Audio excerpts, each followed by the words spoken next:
My name is Benjamin Akakpo. These are my blunt thoughts, and today I'm talking about a composite of matters. I've titled it Institutionalized Neocolonialism, an increased energy levy and retreating inflation, summing it all up.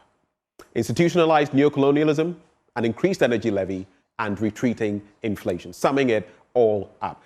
I elected to start with this today because I feel it is so unfair. We are the brunt of everything, north-south economic dynamics, trade deficits, and all of that. And to add to all of this, exploitation. Yes, and I'm calling out these, especially the Western countries. I'm calling out the US, the UK, Canada, France, and all of these countries. Why? Because this is part of the economic spiral we have to face in Africa. I may not have faced any of these rejections, but millions of Africans face these rejections. And when they do, you still retain their money. And if you claim you are willing to help Africa, stand up. They say the only time you should look down on someone is when you are helping them up. Why are you still engaged in this? It is neocolonialism, and it is unfair. If you don't give the person a visa, give them their money back. So, in Africa, 2024, as reports show, the cost of visa rejections, $67.5 million. Can you even imagine what this would do in the pockets of ordinary Africans to our economies? Now, the cost of visa rejections, if you look at the founder of Lego, it's a collective, Marta Foresti, and they do research into these matters. She says the poorest countries in the world pay the richest countries in the world money for not getting visas. And it's happening, even in Ghana. Come next week, you'll see people queuing at some of these embassies. A lot of them will be rejected, up to 40%, 50%, and you retain their money. How in good conscience can these countries be doing that? So I'm calling you out this morning. It's not fair. The poorer the country of application, the higher the rejection rates. The poorer the country, the higher the rejection rates. And you're taking their money. These very poor countries, you are taking their money, retaining their money. And it says the countries like Ghana are affected with rejection rates as high as 40 to 50%. And you keep the money. How in good conscience can you do this? I have a lot of friends in the diplomatic circles in all of these embassies, but today I'm calling you out. Wrong is wrong, and it's not right. Now, just quickly through the energy sector bit, we've already spoken about this. So what's the dynamic? 1 liter, 1 cedi. 1 liter, 1 cedi. That's what it's looking like now. So if I go to the pumps, it's going to hit me. But what are the dynamics? If you look at it, I was just sharing a short while ago, in terms of the energy sector debt and how to deal with the situation. Petrol, if you look at it, the fuel type, you are looking at 0.95 Ghana cedis, and after the approval, you are looking at 1.95 Ghana cedis. Diesel, 0.93, that will shoot it up to 1.93 upwards, and then LPG 0.73, then you add on 0.73. That's the levy, realistically.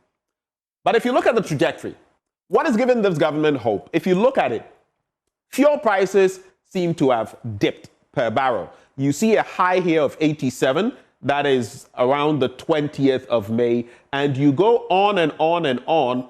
And when you come to where we are now, the 19th day of May, it has hit, not rock bottom, no, but $61 per barrel. It's hit a low in this period of 59.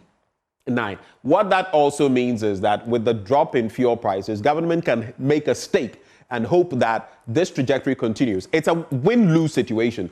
We also export, oil, right? So we'll lose on that end. But when it comes to fuel prices, there will also be a drop in there, which will help us. And on the back of which government is saying, if that is the case, we can also capitalize on that and rake in some revenue to deal with our energy sector debt.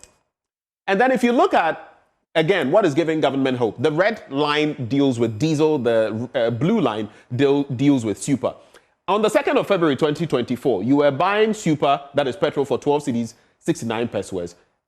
Diesel, 13 cedis, 49 pesos. Today, you look at where that trajectory is, the 2nd of June 2025, and you're looking at about 12 cedis, 52 pesos for super, and diesel at around 12.98. So this is going to be the real impact. At the start of year, petrol was selling at 14 cedis 99 pesos per litre. It has fallen to 12 cedis 52 pesos per litre. That gives you a drop in the price of petrol, 2 cedis 47 pesos, almost 2 cedis 50 pesos. Keep that in mind. When it comes to diesel, it was selling at 15 cedis and 60 pesos at the start of the year. It's now selling at 12 cedis 92 pesos. The gains made 2 cedis 68 pesos. Now, per the current arrangement, after the levy, and mind you, look at these figures, 2 cedis 47, 2 cedis 68. If you go to the current versus what it will be with a 1 cedi slapped on per litre, you will now move from 12.52 to 13 cedis 52 pesos, and you will move from 12.92 for diesel to 13 cedis 92 pesos. If you do the math, you still make some gains in there. But the question is, can the ordinary person bear the brunt? You just heard me interact with the drivers' unions. They also say they don't want to take that hit. But do we want to take it and help resolve, not solve? Because this money will not solve all the problems. And we are getting into that. If you look at ESLA over time, right, the total collections, 2016 to 2024, that's an 8-year period. It yielded 36.54 billion Ghana cedis. From government, we had 20.8 billion. The ESLA component was 1.04 billion. And that is what you see here. In 2024, 1.46 billion in US dollars. And in 2025, the projection going to 2.23. This one has to do with the shortfall in payment. The shortfall in payment. And it's actually increasing. So if in 2024, we had 1.46 billion, and I'm not talking cedis here, I'm talking dollars, the energy sector shortfall. And in 2025, it's estimated to get to 2.23 billion. If you add on and you roll over, you see where the debt is headed. And if we don't stem it at some point, the dynamics remain dire. In fact, if you look at the shortfall, the big risk ahead between 2023 and 2026, now we are projecting forward, right? This is what we are looking at, $8.94 billion. And you know what happens if you are unable to pay this? The country will shut down. The energy sector legacy debt alone stands at $3.1 billion. So the question is, now who go pay? Who go pay? I'm not saying we should necessarily pay, but who go pay? And if we don't pay, what will be the consequences? You know me, I'll leave it there. You think about it. But inflation, and where I'm going to end, it has dropped to 18.4%. Why is this interesting? I'll tell you why. If you look at January the 19th, in fact, you'd have to go back 3 years. Look at this red line. It's very important. March 2022, right? Thereabouts. This is where it stood. It has gone below 20% for the first time in 3 years. Now it stands, this is the first time, looking at the 20-year, the 3-year period, that it has fallen again below 20%. And mind you, when it hit 20+% in about 2 decades plus, that was the highest we had seen, if you recall. So inflation dropping, you look at the components that are contributing to it. And it's interesting, I had the transport union here, because transport is one. It stood at 15% in the last window. Now it's gone down to 3.10%. That is, if you look at April, the red chart bar represents April. 15% was its contribution. It's fallen to 3.10%. That's about 12% shaved off. In fact, 11.9%. Then for food, it was at 25%. It's fallen down to 22.8%. So these are actually the main contributors to inflation falling. And if they continue, because we all use transport affects the price of food. If food prices go down, transport fares go down. Inflation will continue to go down. And that's what everybody hopes for.